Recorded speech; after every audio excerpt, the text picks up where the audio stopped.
Le 8 mai 2022, le chef cuisinier Yannick Aleno perdait son fils, Antoine, dans un tragique accident lorsque ce dernier avait été percuté par un chauffard alcoolisé. Plus d'un an après le drame, la douleur est encore intacte pour Yannick Aleno.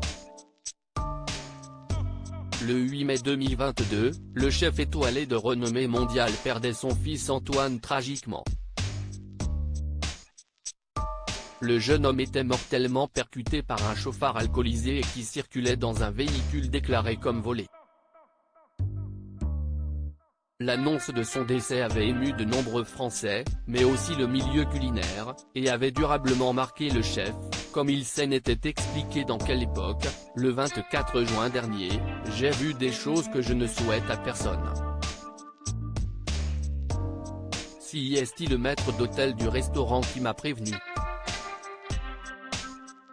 Celui-ci l'avait alors prévenu qu'Antoine Aleno était étendu, visiblement mort, en bas du restaurant dans lequel il se trouvait. Je suis descendu, j'ai vu mon fils allongé dans son sang, c'était le chaos.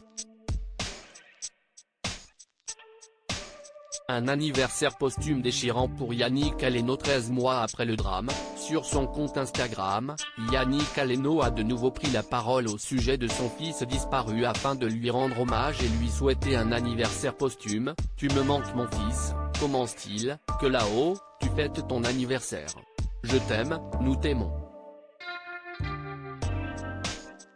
Depuis plusieurs mois, le chef cherche à sensibiliser la population sur les dangers de la route, et souhaite mettre en place un délit d'homicide routier, notamment pour sanctionner plus durement les personnes prenant le volant alors qu'elles sont sous l'emprise de la drogue et de l'alcool.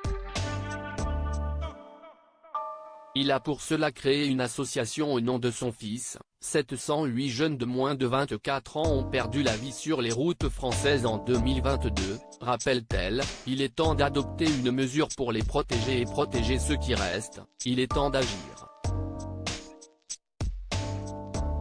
L'auteur de l'accident qui a coûté la vie à Antoine Aleno remis en liberté en mars dernier. Depuis l'affaire, le chauffard en question a été mis en examen.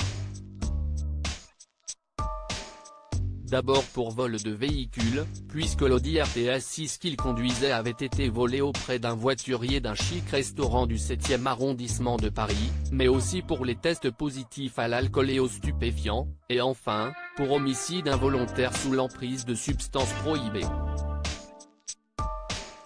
Après 8 mois de détention provisoire, il a cependant été remis en liberté dans la TNT de son procès.